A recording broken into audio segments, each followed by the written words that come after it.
Andrew Moore-Crispin here in the Symantec virtual black market. I just bought myself a bunch of credit cards. We're here with Lynn Hargrove from Symantec Canada. So in the virtual black market, we're learning about all the stuff that hackers want to buy, all of our identities. So what kind of things are we seeing here available for sale other than my lovely credit cards? And those credit cards you hold in your hand can go for as little as 10 cents each. That is scary. Yeah, it definitely is. And what we're really doing here is visually representing what's being bought and sold on the black market. And the black market really does exist. So what I mean by that is your identities. People's full identities are worth the most. So what I mean by a full identity is name, address, SIN number, piece of government ID, perhaps a security question. Those identities are worth more, and those can run anywhere from $10 to $30. Right.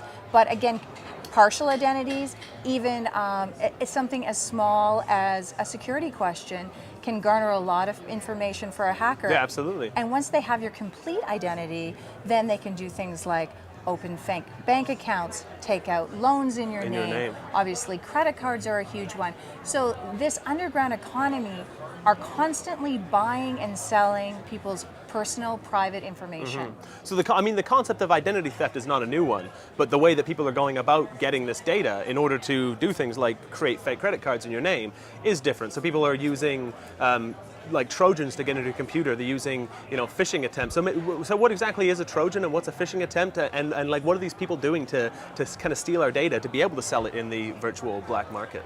Well, phishing attempts is a classic one, and just like as you'd throw a line out in the water to see what you could catch, that's what they're doing online. They're sending out thousands of emails and someone's going to respond because it may look like their bank account, it may look like their PayPal, it may look like there's a video of them, their friend has sent it. Right. There's a whole bunch of ways that hackers are trying to lure people into exposing themselves, into exposing their personal information, exposing their passwords. And once they get that, certainly there's no end to what they can do with your identity. Yeah, because as soon as we put our, when we're shopping online, we need to feel confident that the site that we're putting our credit card number into is a legitimate site. We also need to be very cautious of things like phishing attempts. When someone says, hey, like you said, someone's just posted a new video of you on this social network site. Obviously, you want to go see it. It's social engineering. So when people are selling this kind of data, like, I assume it's a valuable market. Like, people are making money off this. How much money are people making doing this? Well, kind they're of stuff? selling it in bulk, right? So you can buy 1,000 IDs, 5,000 IDs, and just like any economy, the more you buy, the cheaper the price. Right. And certainly, the more robust or full the IDs are, the more they're worth. But you can buy 5,000 IDs in bulk for $5, $10 an ID.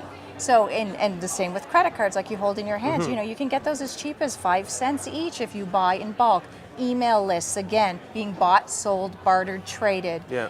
I have 5,000 email lists, you have 20,000 email lists. I'm going to trade this with that to get something that I want.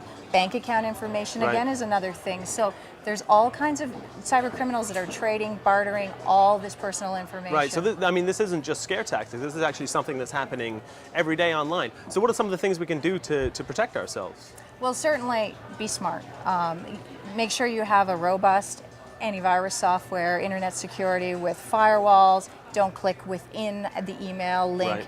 Right. These email links can look really, really like the site that you're going to. Absolutely. And certainly hackers have downloaded, artwork and security locks. So when you're on, you think that you are on the site. Never click within it. Always put the site into your browser. Never do anything else. If it's too good to be true, it probably is. Right, yes, age-old device. Certainly what we're seeing now is, for example, free antivirus or discounted antivirus is a hacking tool that they're using.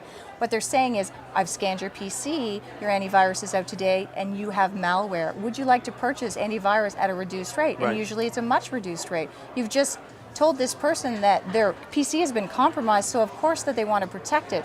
So they go online, obviously give their credit card information, and then click download. So not only does a hacker now have your credit card information, you've just invited malware onto your PC, be it a Trojan, a keystroke logger, so hackers will see what you're doing, a bot, which is a sneaky piece of software that Right. sits and just waits for Just someone to turn it on.